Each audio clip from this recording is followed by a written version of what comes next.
Once upon a time, in a small town nestled deep in the heart of the forest, there lived a young girl named Sarah. She was a kind and gentle soul, with a heart of gold and a love for all things living. Her parents had recently passed away, leaving her alone in the world, but she refused to let their deaths break her spirit. She knew that they were still with her in spirit and that they would always be watching over her. One day, while out for a walk in the woods, Sarah stumbled upon a strange and ancient-looking book. It was bound in leather and had strange symbols etched into the cover. Intrigued, she opened the book and began to read. The pages were filled with dark and terrifying tales of monsters and demons, of ancient curses and unspeakable horrors. Sarah couldn't put the book down, and she soon found herself deeply engrossed in the stories it contained. As she read on, she began to realize that the tales in the book were not just stories, but warnings of real dangers that lurked in the forest. She knew that she had to be careful, but she couldn't resist the pull of the stories. She began to explore the forest, searching for the creatures and monsters that were described in the book. At first, she found nothing out of the ordinary. The forest was quiet and peaceful, and Sarah found solace in the tranquility of the trees and the birdsong.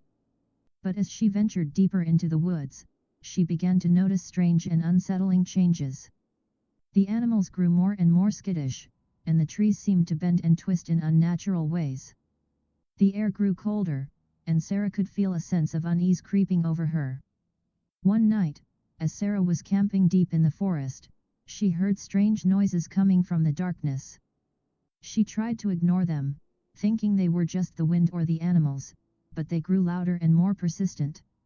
Suddenly, she heard a blood-curdling scream, and she knew that she was not alone in the woods.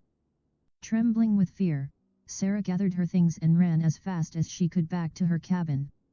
She locked the doors and windows, and sat huddled in the corner, listening to the noises outside. She heard strange scratching at the door and whispering voices in the darkness.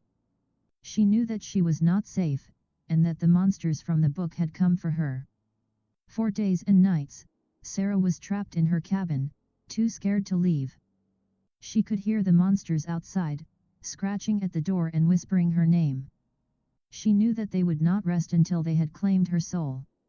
She was alone and scared, with no one to turn to for help. But Sarah was a fighter, and she refused to let the monsters win. She remembered the stories in the book, and knew that there had to be a way to defeat the monsters. She searched through the pages, looking for any clues or hints on how to defeat them.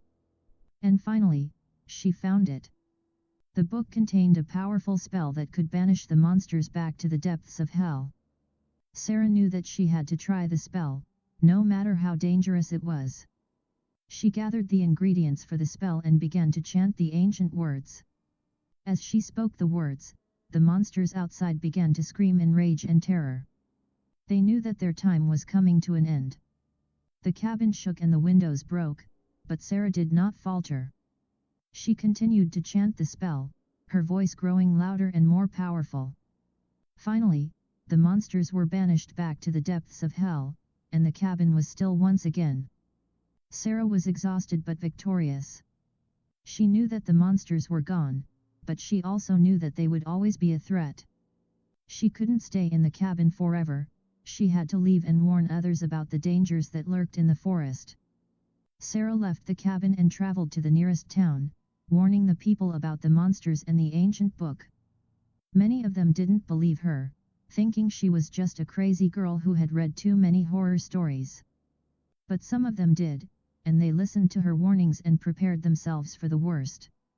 For years, Sarah traveled from town to town, spreading her message and warning people about the dangers that lurked in the forest. She became known as the Monster Hunter, and many people came to her for help and advice on how to protect themselves from the monsters. But as time passed, the monsters became bolder and more aggressive. They began to venture out of the forest and into the towns, attacking people and causing chaos and destruction. Sarah knew that she had to do something, and she knew that the spell she had used before was not enough. She traveled back to the forest, back to the cabin where it all began. She knew that there had to be more information in the ancient book, more powerful spells and incantations that could defeat the monsters once and for all. She searched the pages, studying and learning all she could. And finally, she found it. The book contained a powerful curse that could not only banish the monsters, but also destroy them completely.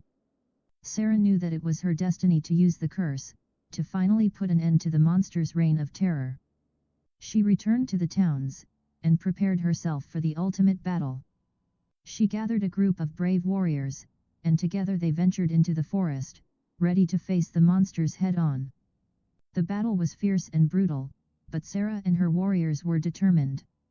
They fought bravely, using the spells and curses they had learned to defeat the monsters. And finally, the monsters were defeated, and the curse was activated. The monsters were destroyed, and the forest was once again peaceful and safe. Sarah and her warriors were hailed as heroes, and they were honored and celebrated throughout the land.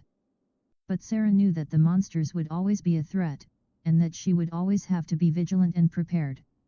She knew that the battle was never truly over, but she was ready for whatever came her way. And so Sarah lived the rest of her life in peace, knowing that she had saved countless lives and protected her people from the unspeakable horrors that lurked in the forest. But deep down, she knew that the monsters were still out there, waiting for the right moment to strike again. And she was ready for them.